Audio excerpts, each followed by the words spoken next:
Hebrews chapter 9. Now the first covenant had regulations for worship and also an earthly sanctuary. A tabernacle was set up. In its first room were the lampstand and the table with its consecrated bread.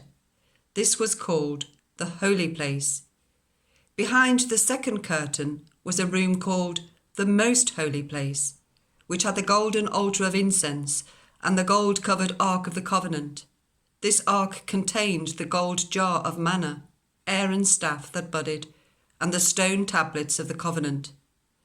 Above the ark were the cherubim of the glory, overshadowing the atonement cover, but we cannot discuss these things in detail now.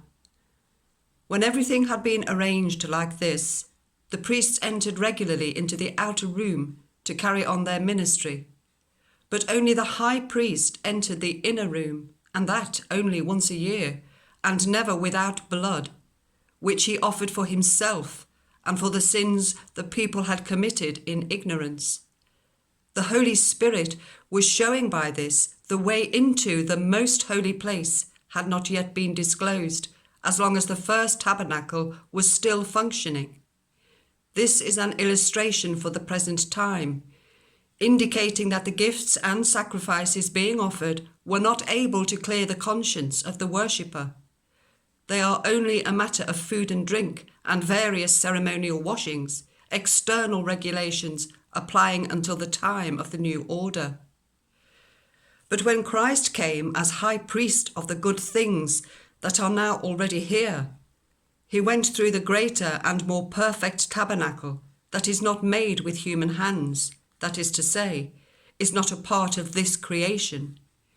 He did not enter by means of the blood of goats and calves, but he entered the most holy place once for all by his own blood, so obtaining eternal redemption. The blood of goats and bulls and the ashes of a heifer sprinkled on those who are ceremonially unclean sanctify them so that they are outwardly clean.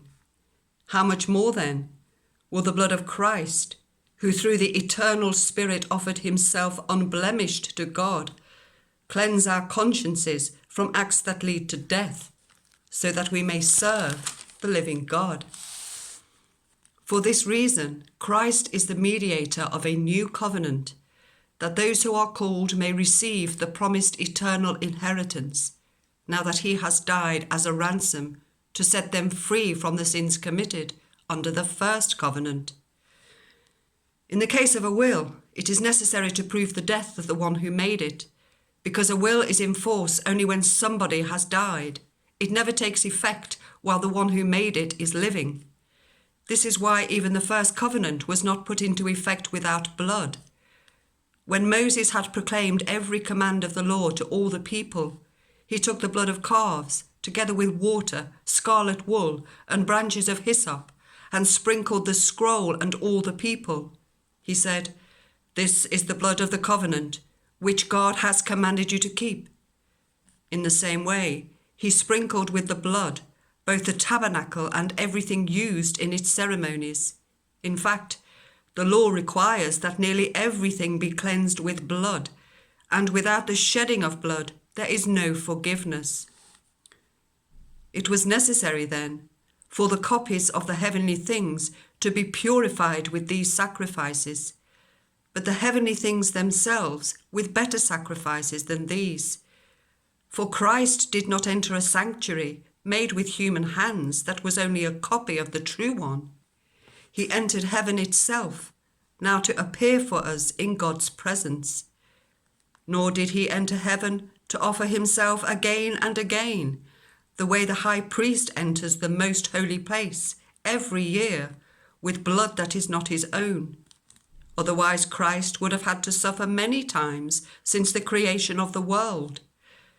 But he has appeared once for all at the culmination of the ages to do away with sin by the sacrifice of himself. Just as people are destined to die once and after that to face judgment, so Christ was sacrificed once to take away the sins of many, and he will appear a second time, not to bear sin, but to bring salvation to those who are waiting for him.